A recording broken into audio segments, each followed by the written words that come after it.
Meyer.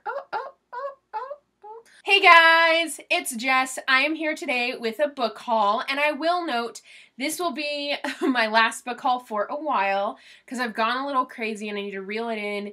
I will be buying some graphic novels when I go to Denver Comic-Con here in the middle of May. I'm hoping to just hold off on buying books until my TBR gets a little less because it's pretty insane. If you guys want a TBR video, what I have on my TBR, just let me know down below and I'd love to film that. Go through the insane list that is my TBR right now. So let's get started. About 2 or 3 weeks ago, Book Outlet did their young adult 50/50 sale, which is 50 titles on 50% off, and it was all YA. So needless to say, I got into that. I was super excited. And then I also have another book that I picked up. So we'll start with that one. It is Unnatural Creatures, which is a bunch of selected stories about werewolves and, what's it say, a griffin, a werewolf, a sunbird, just crazy mythic creatures. And I got this, we went to the Denver Museum of Nature and Science and they were having a mythic creatures exhibit. So I picked this up because it's full of mythic creatures. There's some pretty cool art in here just randomly at the beginning of every story. So that's a wolf. I can only assume this is a story about a werewolf. And so that is Unnatural Creatures. I probably won't get to this for a while if I'm being completely honest, but still seems pretty cool. I picked up A Flame in the Mist by Kit Grindstaff. And I picked this up because my sister and I were looking on Book Outlet and she said, oh, that looks really cool, just based on the cover. So this was a cover buy, didn't even really read it. But she picked it up too and we're going to buddy read it together. This, I'm pretty sure, is a fantasy of some sort about a castle and a mist and a mystery. Blood Magic by Tessa Gratton. This one is about a girl finding out there's magic and getting into it and seeing how it all works. The Storm Before Atlanta by Karen Schwabach.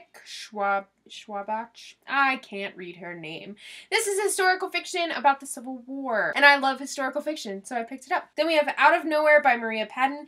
This is a book about a what kind of reminded me of like a Romeo and Juliet story. Around 9/11, a girl who likes a Muslim boy. That is vaguely what I remember from the synopsis. Then we have Three Rivers Rising by James Richards, and this, I believe, is also a historical fiction. It is about a girl who is involved in the high life and doesn't really like it. She doesn't enjoy that kind of attitude in the people around her, so she ends up going to this resort with her family and starts hanging out with the hired hand, fishing and hanging out with one of the hired boys. Heart of Stone by M.L. Welsh. This book, from what I understand from the synopsis, is about an attack on a town, and no one really knows where it's coming from. No one knows what's happening, and so this group of friends is trying to figure it out. Also, can we just admire how gorgeous that cover is? Because I love the color. I don't think I have any other crazy yellow books like this, and it is so pretty. Then we have Someone Like Summer by M.E. Kerr. This is about a small town and like a blossoming kind of love, and then how the events of the world end up changing that relationship. Then we have Zero by Tom Levine. This book is about a girl who's planning on going to college and she's mapped everything out, and then it turns out she doesn't get a scholarship and she has to come up with a new plan. And I thought it's something that hits very close to home with me, this book does.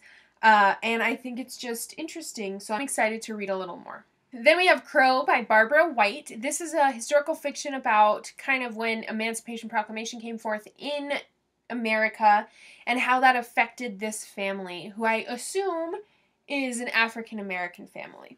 Then we have Brutal by Michael Harmon. This is a book about a girl who gets dropped off on her father's doorstep while her mother goes off to Africa to take care of ill individuals for charity, and she's never met her father before, and it's kind of a small town, and she's used to a big city, and how she ends up dealing with that, and I assume grows a relationship with her father. Then we have The Deserter by Peter O'Golin. That's a really difficult name. Peter O'Golin? Anyway, this is about a member of this group who disappears and who's someone I think has a place in a prophecy and they need someone to go find them. And we're following whoever gets volunteered or whoever ends up volunteering for that. Then we have Sunday You Learn How to Box. This is a historical fiction about the 1960s projects and growing up and coming of age in that time. I love historical fiction, and this is a time era I haven't really read much about, so that's why I picked this up. Then we have The Floating Islands by Rachel Neumeier. I don't know much about this. I know that it's a fantasy, and I can only assume it's about this floating island. But beyond that, I don't know much else. But that cover is just so beautiful, and that was a huge reason why I wanted it. And that is what I have today. That will be my last book haul for a little while until I get that TBR back down because it's getting out of control. Like I said, if you want a TBR, what's on my TBR video, let me know down below and I'll make sure to do that. Thank you so much for watching. Please like and subscribe and I'll talk to you guys later. Bye!